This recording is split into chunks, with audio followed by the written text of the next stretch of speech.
Bonjour à tous et merci d'être avec nous. Au Zimbabwe, l'Union européenne a égrené un chapelet de dysfonctionnements dans le cadre de l'élection présidentielle qu'elle observe actuellement dans le pays. Djenebou Karamoko. Le processus électoral au Zimbabwe a failli à bien de niveaux. C'est en essence ce qui ressort du rapport préliminaire publié par la mission d'observation de l'Union européenne. L'UE évoque en effet de nombreux problèmes, parmi lesquels l'inégalité des chances entre les différents partis politiques, notamment lors de la campagne électorale. Une référence claire aux médias d'État, dont la télévision nationale, déjà accusée par l'opposition de faire la part belle au candidat du parti au pouvoir Emmerson Mnangagwa.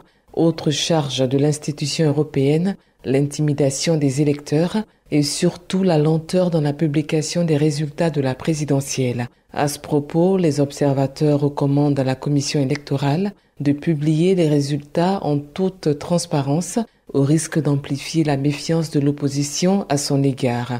Malgré tout, l'UE salue un climat pacifique durant toute la période du vote qui tranche largement avec les pratiques du passé.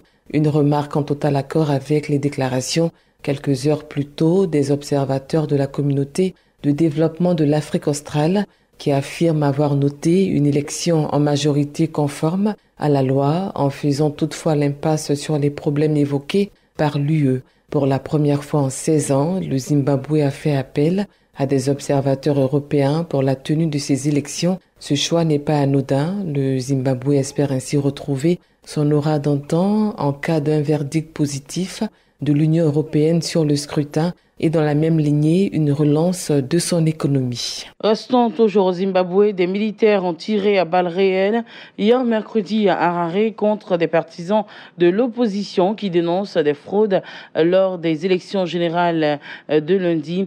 Les premiers scrutins depuis la chute du président Robert Mugabe. Il y a eu donc mort d'homme.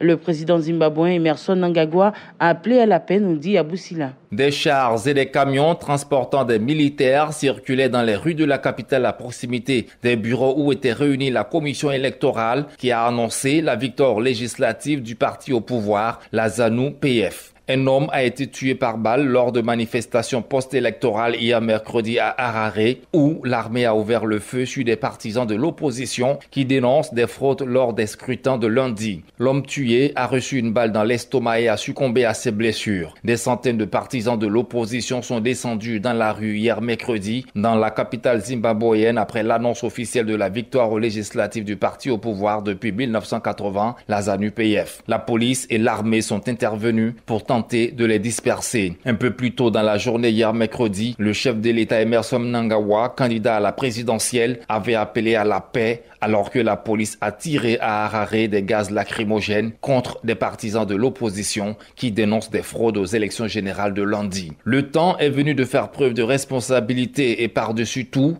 le temps de la paix est venu, a déclaré le président Mnangagwa sur son compte Twitter. En cette période cruciale, j'appelle tout le monde à cesser de faire des déclarations provocatrices. Nous devons faire preuve de patience et de maturité en attendant les résultats définitifs, a ajouté le président Emmerson Mnangagwa. Des militaires ont tiré donc à balles réelles, c'était au Zimbabwe, nous disait Abou Sila. En Centrafrique, 3 journalistes russes ont été tués à environ 200 km de la capitale Bangui. Les 3 hommes, reporters, caméramans et documentaristes, ont été retrouvés morts lundi soir.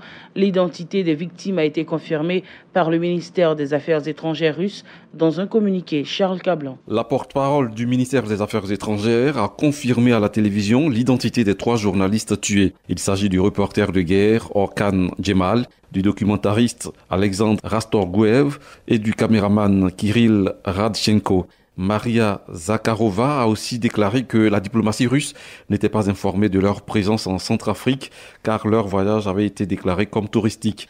Les journalistes collaboraient avec le Centre de gestion des investigations, un projet lancé par l'opposant en exil Mikhail Khodorkovsky. L'organisme l'a confirmé.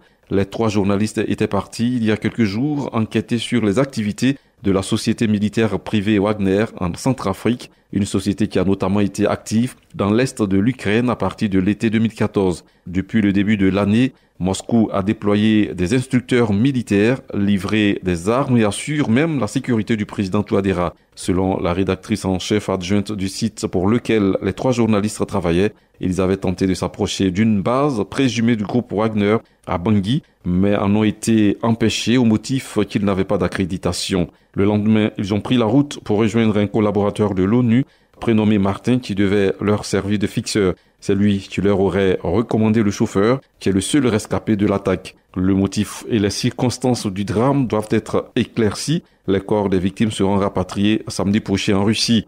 En France, l'ONG Reporters sans frontières demande aux autorités russes et centrafricaines de mener une enquête sérieuse et approfondie sur la mort des 3 journalistes russes en Centrafrique. Ils seraient tombés dans une embuscade, mais peu d'informations ont filtré sur l'identité des assaillants et leur motivation. Le Premier ministre éthiopien Abiy Ahmed a assisté à Washington à la réconciliation des 2 branches rivales de l'Église orthodoxe éthiopienne, l'une des plus anciennes églises chrétiennes. Fleur Kofi. L'Église orthodoxe éthiopienne Tewahedo s'est scindée en 2 en 1991 après la nomination d'un nouveau patriarche suite à l'arrivée au pouvoir du Front démocratique révolutionnaire des peuples éthiopiens EPRDF et à la fin du brutal régime militaro-marxiste de Derg. Une église avait alors été fondée aux États-Unis autour du patriarche l'Albona Mercurios, nommé du temps de Derg et dont certains membres de l'église considéraient que la coutume voulait qu'il occupât ce rôle à vie. Les discussions entre les 2 mouvements avaient commencé il y a des années, mais le réformiste Abiy Ahmed, nommé en avril, est crédité d'avoir accéléré le processus de réconciliation. Pour sa première visite aux États-Unis, le Premier ministre éthiopien a pris part à une cérémonie de réunification à Washington, au milieu de prêtres en soutane noire et rouge. L'accord conclu à cette occasion prévoit que l'Albona Mercurios rentrera en Éthiopie et reprendra ses fonctions de patriarche, a indiqué OCP Media Network, un site internet consacré aux différentes églises orthodoxes et qui en publie les points principaux. Depuis son arrivée au pouvoir, Abiy Ahmed a fait de la réconciliation entre les dissidents et l'EPRDF au pouvoir depuis 27 ans une priorité. Il a aussi libéré des milliers de prisonniers, dont certains opposants de premier plan. Il s'est prononcé pour une démocratie multipartite, ce qui serait une rupture radicale, l'EPRDF détenant avec ses alliés tous les sièges du Parlement. Merci de nous avoir suivis. C'est ici que prend fin le bulletin Afrique sur Radio Côte d'Ivoire. Très bonne suite de programmes sur votre radio.